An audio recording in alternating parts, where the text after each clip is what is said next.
In this video, we will guide you through how to insert an Excel sheet into Word. If you find this useful, please consider subscribing and liking the video. First, open your Word and place your cursor where you want to insert the Excel sheet. Go to the top menu and click on Insert. On the right side, click on Object. Next, select Create from File. Then, check the box for Link to File below the Browse button.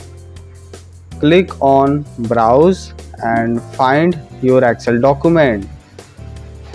For example, mine is on the desktop and this one is that file.